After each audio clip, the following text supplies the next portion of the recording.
जय गजानन, जय श्रीमन्नारायण, जय आदिशक्ति माता। प्रिय भक्तजनों, जैसा कि आप जानते हैं, हमारे इस चैनल पर भाद्रपद मास महात्म्य की कथाओं का श्रवण कर रहे हैं। आइए आज भादो मास महात्म्य कथा अध्याय 17 को श्रवण करते हैं। प्रिय भक्तजनों, सूत जी बोले, हे सौनक और मुनियों, अब मैं तुम्हें उस व्रत का महात्म्य सुनाता हूँ जो स्त्रियों के लिए परम कल्याणकारी है।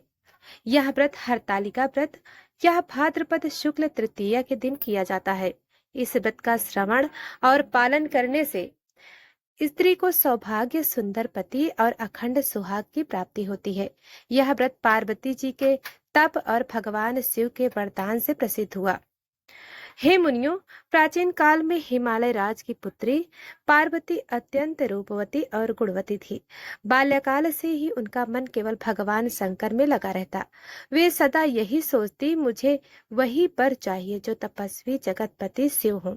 मैं अन्य किसी को पति नहीं मानूंगी। लेकिन उनके पिता हिमालय राज और माता मैना को यह उचित न लगा। वे सोचते, शंकर तो विरक्त जटाधारी, भस्मधारी, बैल पर सवार शमशानवासी है। इनसे कन्या का विवाह कैसे हो सकता है? हमारी पुत्री का विवाह तो किसी राजा से होना चाहिए। एक दिन नारद जी हिमालय के भवन में आए। उन्होंने कन्या पार्वती का हस्तरेखा निरीक्षण किया।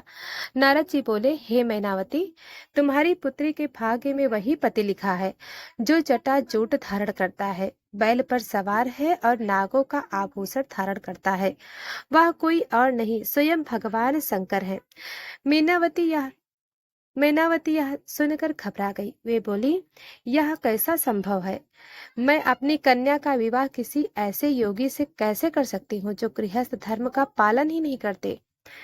जब पार्वती ने माता की बात सुनी तो वे अत्यंत व्याकुल हो गई। उनकी सखियों ने कहा, देवी आप चिंता न करो, हम आपको वन में ले चलती हैं। वहां आप कठोर तप करके भगवान शंकर को प्रसन्न कर सकती हैं। आपके संकल्प और तप से ही आपका विवाह शिव से होगा। यह कहकर सखियां पार्वती जी को वन में ले गई, क्योंकि वे उन्हें हरिहर लेना गई थी। इसलिए यह प्रसंग हरतालिका तीज कहलाया। पार्वती जी ने वन में जाकर कठोर तपस्या आरंभ की। कई दिन तक उन्होंने अन्न का त्याग, केवल जल से जीवन बिताया, फिर केवल पत्तों पर निर्भर रही।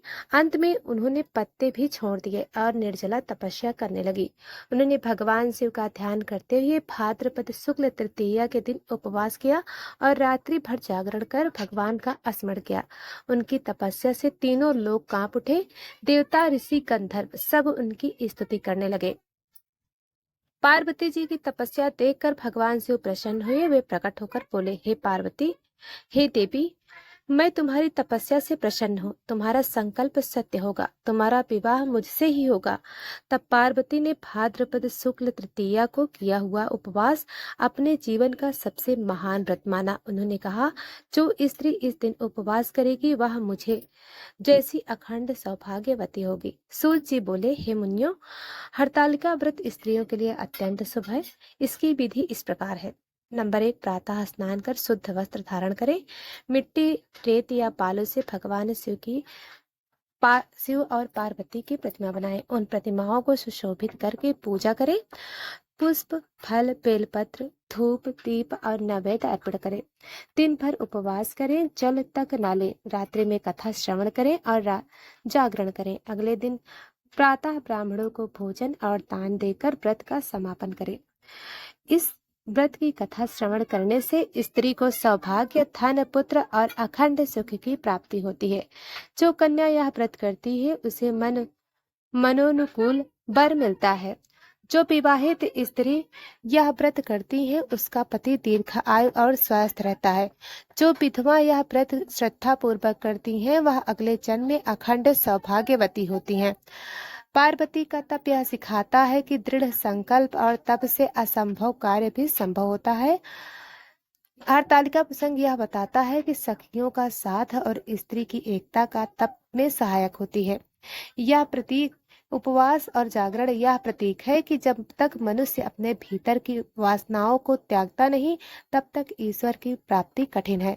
शिव पार्वती का मिलन यह जीवन में पुरुष और स्त्री के आदर्श संबंध का प्रतीक है, तप, भक्ति और समर्पण पर आधारित। स्कंद पुराण में हरतालिका व्रत का विशेष वर्णन है। पद्म पुराण में कहा गया है कि यह व्रत कन्या और विवाहित स्त्रियों के लिए श्रेष्ठ है। शिव पुराण में पार्वती जी की तपस्या का विस्तार से वर्णन मिलता है।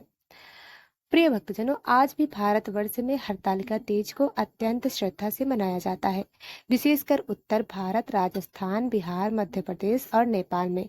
यह व्रत स्त्रियां बहुत उत्सव से करती हैं।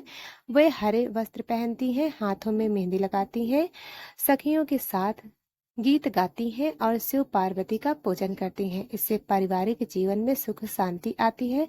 सूत जी बोले, हे मुनियों, हरतालिका व्रत का महात्म्य सुनने और पालन करने से स्त्री को अखंड सौभाग्य प्राप्त होता है। यह व्रत तप, भक्ति और निष्ठा का सर्वोत्तम प्रतीक है। भाद्रपद मास की तृतीया को किया गया यह व्रत अन्य सभी व्रतों से श्रेष्ठ माना गया है।